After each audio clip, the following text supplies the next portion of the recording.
हाय, आज का ये वीडियो बहुत ही ज़्यादा इंटरेस्टिंग होने वाला है और इस वीडियो को देखते हुए आपके तो रोंगटे ही खड़े हो जाएंगे, क्योंकि आज के इस वीडियो में हम बात करने वाले हैं लूसीफर के बारे में। तो दोस्तों, सबसे पहले तो लूसीफर की ओरिजिन जानने के लिए हमें ना ओल्ड टेस्टामेंट्स के कुछ वैल्यूएबल चैप्टर्स के बारे में जानना होगा। इन चैप्टर्स में हमें बताया गया है कि हिब्रू में लूसीफर शब्द का अर्थ होता है हेलेल, जिसका इंग्लिश ट्रांसलेशन होता है ब्राइटनेस। इसीलिए अगर आप लूसीफर शब्द के अर्थ को डीपली जानने की कोशिश करेंगे ना, तो आपको पता चलेगा कि इसका मतलब होता है मॉर्निंग स्टार, अर्थात सुबह का तारा। तो वहीं लूसीफर एक डेविल नहीं, बल्कि वो ना हेवन के एंजल्स में से ही एक एंजल हुआ करता था, जिसे गॉड्स ने खुद ही बनाया था। और अगर हम डिफरेंट माइथोलॉजी की माने तो लूसीफर सभी एंजलों में से सबसे सुंदर एंजल हुआ करता था। और इतना ही नहीं, बल्कि उसे ना बाकी सभी एंजल्स के कंपैरिजन में सबसे ऊपर का दर्जा भी दिया गया था। ओल्ड टेस्टामेंट्स में ये क्लियरली लिखा हुआ है कि लूसीफर हर वक्त सोने की माला और नायाब पत्थरों से बनी हार को पहनकर स्वर्ग में अपने स्थान पर विराज कर राज करते थे।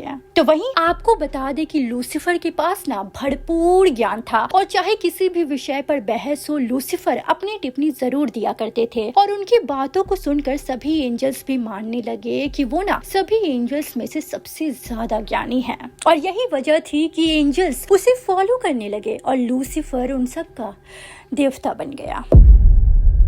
खैर, लॉन्ग स्टोरी शॉर्ट, लूसीफर एक परफेक्ट एंजल था जिसे गॉड्स ने बहुत ही बारीकी से बनाया था। तो अगर लूसीफर इतना ही अच्छा था और उसके पास इतनी सारी पास थी, तो आखिर ऐसा क्या हो गया था कि लोग उसे द फॉलन एंजल या फिर सैटन के नाम से जानने लगे। तो वीडियो में आगे बने रहिए, क्योंकि आपके इन्हीं सारे सवालों के जवाब इसी वीडियो में आपको आगे मिलने वाले हैं।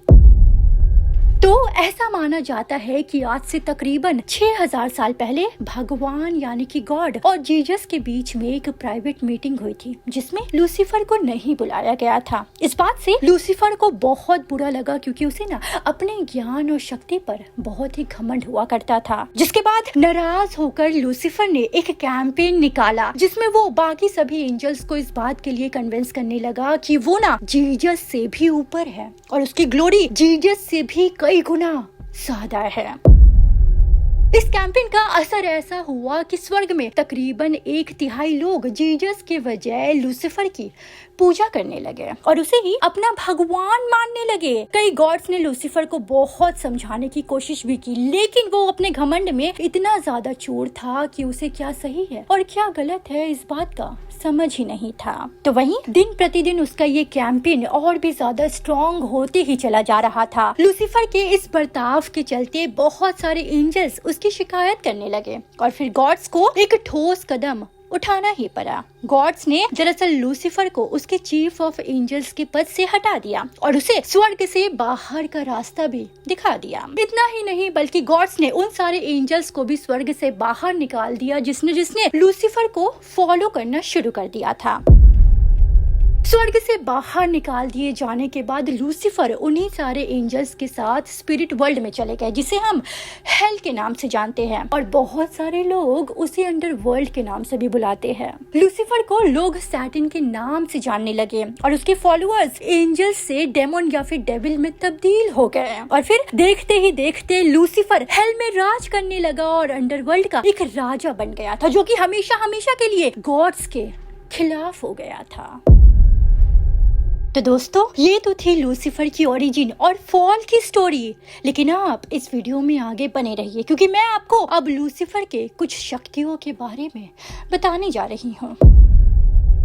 तो अन्य देवताओं की तरह ही लूसीफर भी इमोर्टल यानी कि अमर था। इसके पास में 2 सफेद पंख है, जिसकी मदद से ये बहुत ही तेज रफ्तार से उड़ सकता है। ये पंख बिल्कुल ही एक एंजल की पंख की तरह दिखते हैं, क्योंकि लूसीफर खुद एक एंजल हुआ करता था। इसके पास में वो सारे डेमोनिक पावर है जो कि नरक के राजाओं के पास होते हैं, और लूसीफर धोखा देने और लोगों को मैनिपुलेट करने में काफी माहिर है। कई मैथोलॉजीज में ऐसा माना गया है कि ह्यूमैनिटी के पास जितने भी बुरे काम करने वाले पैदा लिए हैं, वो न किसी तरीके से लूसीफर के सिकंजे में थे। लूसीफर इंसानों से 7 डेडली सिंस यानी कि पाप करवाने की कोशिश में रहता है और हर एक सिन यानी कि हर एक पाप के लिए उसने ना एक मॉन्स्टर डेमन को अपॉइंट किया गया है जो कि उसका काम बखूबी निभाते हैं। वो ऐसा इसीलिए करता है क्योंकि इंसानों को ना भगवान ने बनाया है और इसीलिए ही वो इंसानियत को खत्म करके हमेशा हमेशा के लिए हमारे स्पिरिट को नरक में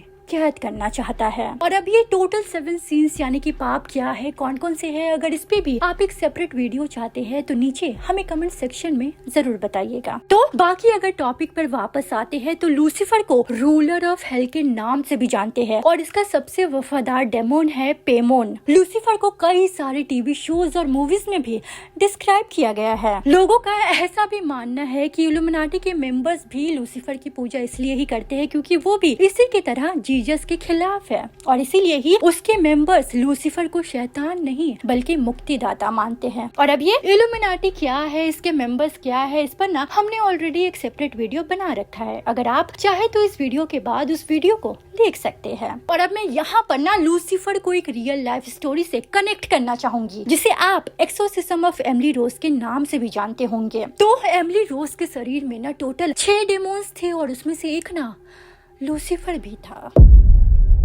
इसके अलावा ओल्ड टेस्टामेंट्स में ऐसा बताया गया है कि लूसीफर ने कई राजाओं को अपनी चपेट में लिया था। इन्हीं टेस्टामेंट्स में ये भी बताया गया था कि हजारों साल के बाद गॉड्स और सैटन के बीच में एक भयंकर लड़ाई होगी जिसमें गॉड ना सैटन यानी कि उस डेमन को एक लेक ऑफ फायर में डुबो देंगे और जिसके बाद वो सैटन वो डेमन कभी भी इस पृथ्वी पर वापसी नहीं कर पाएगा और ना ही किसी को मैनिपुलेट कर पाएगा। लेकिन अब दोस्तों अलग अलग लोगों के अलग अलग परसेप्शन बन सकते हैं इस चीज को लेकर, पर इतना तो जरूर ही माना जाता है कि अगर इस दुनिया में भगवान है तो शैतान भी जरूर ही होंगे। पर आप इस पूरे मुद्दे पर क्या सोचते हैं? आपका जो कुछ भी राय, आपका जो कुछ भी विचार होगा ना हमें नीचे कमेंट सेक्शन में जरूर बताइएगा। तब तक के लिए ऐसे और भी अनसुनी और मिस्टीरियस वीडियो के लिए इस वीडियो को लाइक जरूर कर दीजिएगा दोस्तों और साथ ही साथ चैनल को सब्सक्राइब करना मत भूलिएगा। आपका बहुत बहुत धन्यवाद।